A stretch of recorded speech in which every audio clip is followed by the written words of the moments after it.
What's going on, guys? Welcome back to Peak Performance Engineering. I'm Brandon, and today we're going to do a little bit of an update on my 2022 Jeep Wrangler Rubicon 4xe.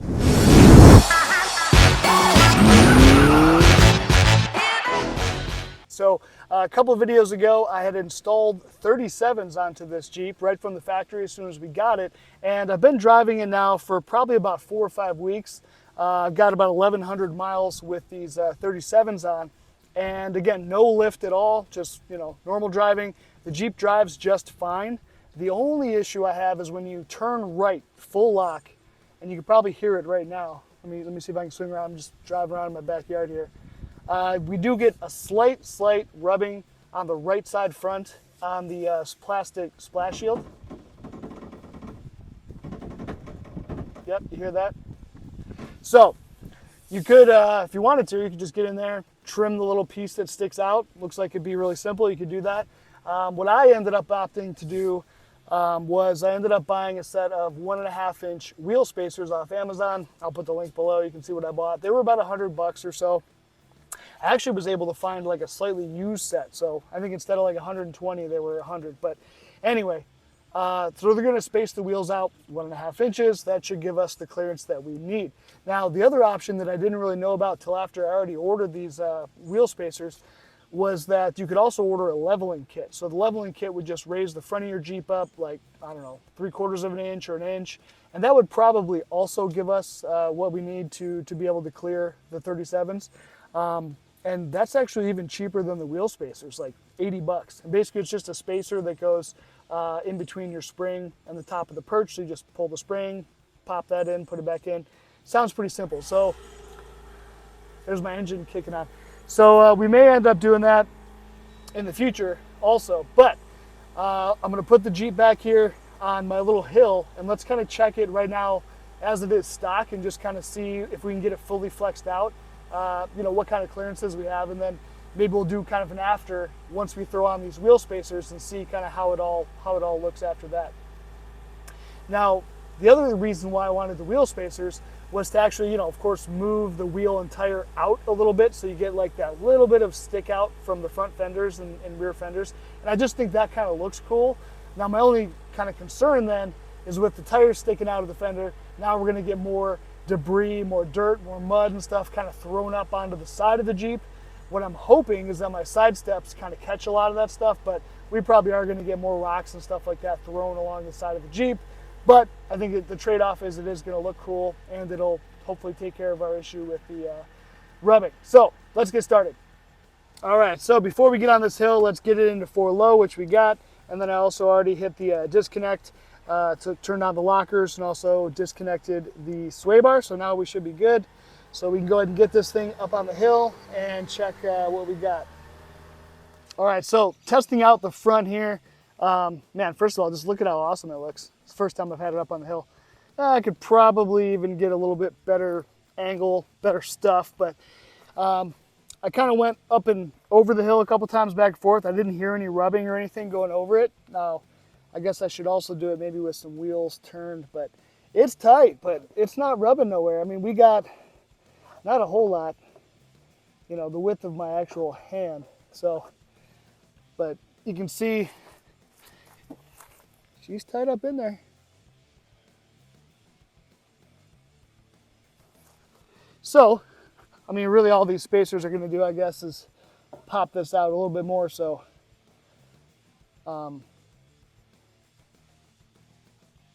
yeah, I mean, if anything, it's actually going to push it so it's like closer to this lip, right, on the outside. But let's come around here, look at this opposite side.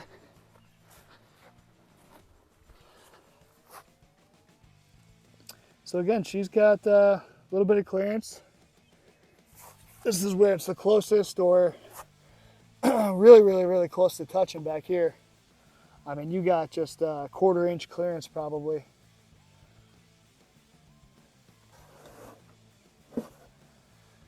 So yeah, I mean, if you're doing some extreme off-roading, then of course you're gonna need, a lift, right?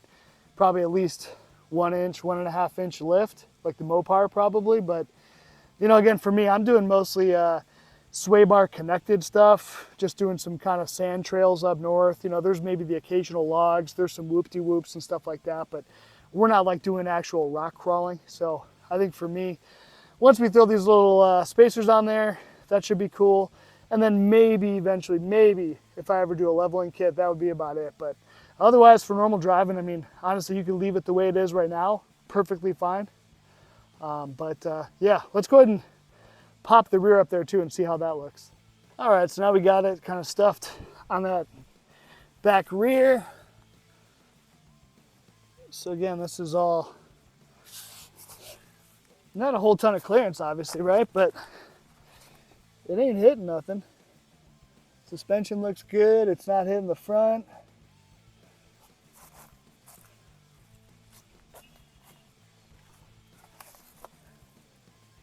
Yeah, I mean, it's not hitting anywhere I can see in here, so it's pretty good. Let's see how the back looks. Yeah, this could probably get stuffed a bit higher. I didn't do quite a great job, but yeah, because it's not even close like where earlier it was basically almost touching right there, right? So yeah, look at that sweet bike rack. Check the video link right here too if you want to see anything about how I got that all to work. Look at this thing though, man. It looks freaking sweet. This is kind of totally unrelated, guys, to like this 37s video, but I'm just in my backyard and, you know, I just got off the hill, I was screwing around, and I've never played yet with the select track speed. So you can actually like kind of select your crawling speed. So right now, so you basically hit the button, and then when you put it over into manual, you can select up and down, you know, you click it up and down how fast you want to go. But look, it's actually controlling the crawling. So right now I've got it in 1. So like we're literally going, I mean, I wouldn't even call this a mile per hour, but pretty cool. I mean, you can literally just, you know, keep your foot off it. It's just going all by itself. It's pretty cool. And if you click it up, oh, I gotta go the other way, sorry. There we go. How fast can we go here? Let's see. Okay, well, let's slow it down. Let's slow it down there, girl.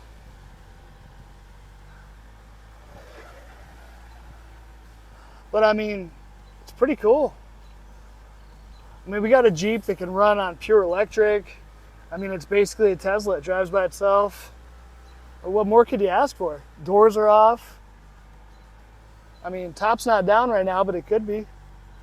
It's like a freaking transformer. I mean, this is some high-tech stuff here. How cool is that? If you're doing some rock crawling and stuff, this would just be sweet. You know, at least you could like, you know, keep your foot off it, just kind of steer through a lot of stuff when you're in the boring parts. Pretty cool. All right, let's give her all she's got. Let's see what she's got. Come on, girl. Look at that, 5 miles per hour. Blazing. I hope I don't get pulled over here in my backyard. Okay. See, I think this is perfect for the parking lot. You know? Freaking sweet.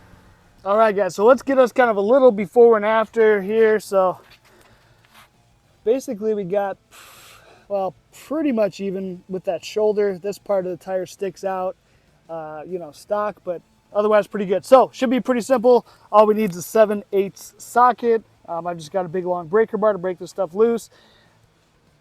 Jack, got my little gun, so once I get them broke loose, I can pop them off real easy. And these are the wheel spacers that I picked up. Look at that, on Amazon secondhand. Saved 20, 30 bucks, I don't know. But they're the KSP brand. This must be the part number, 4068. Now what I really liked about them is, one, they were cheap, they had really good reviews, and they're freaking blue, which matches my color theme, bro. Red and blue, come on. So, pretty cool. You know what, I have never opened the box, so I really hope they sent me all the lugs and everything we need there. So anyway, yeah, let's get these babies popped on.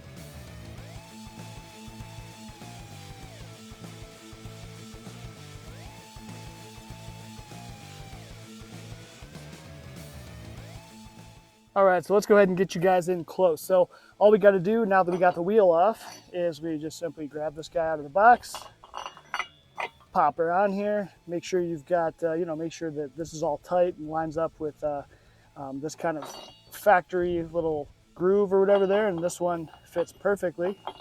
Feels really good. Now what we'll do is we'll take the supplied lug nuts that they gave us. These are a smaller 19 millimeter, and so that way they're able to get a socket and get inside here and be able to tighten all this, and then we will put the wheel on, and then we'll actually be able to, from there, just to use the original lug nuts. So these take a 22 millimeter or a 7/8, either or fits fine. So that's really it. It's pretty simple. So now I've got to do all these. So I'm going to go ahead, get all these bolted on, and then we'll come back with an update of how it looks.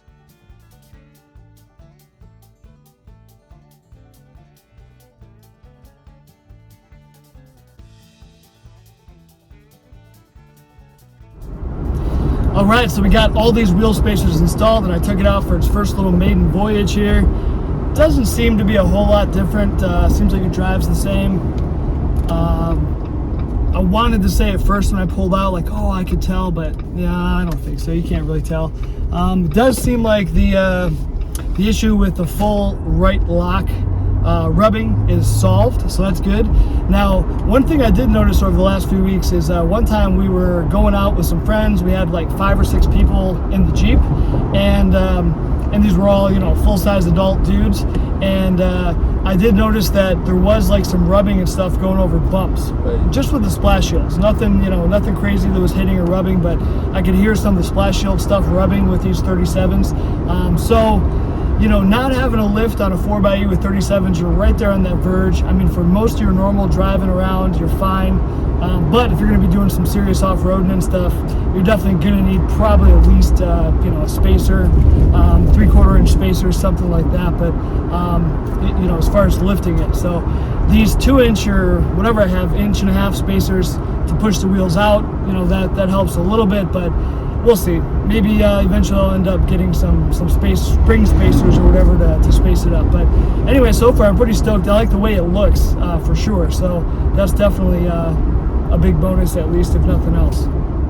All right, so we're just getting home. I actually got the thing washed, so she's looking real clean. But let's just get one last look, man, with these spacers installed. Look at that look. So I really like it. Just makes the Jeep look tougher. Looks more like a Jeep. I'm really digging it.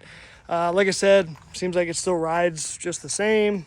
No big issues, but definitely appearance-wise is good. And then we also fixed that issue with the contact that was happening at full right lock, where we'd get a little bit of the splash shield getting rubbed on the tire.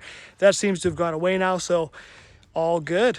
All right, so that's going to be it for this one, guys. We're going to end it right here. And go ahead and like, subscribe, share, all that good stuff. We'll catch you guys on the next one. Take care.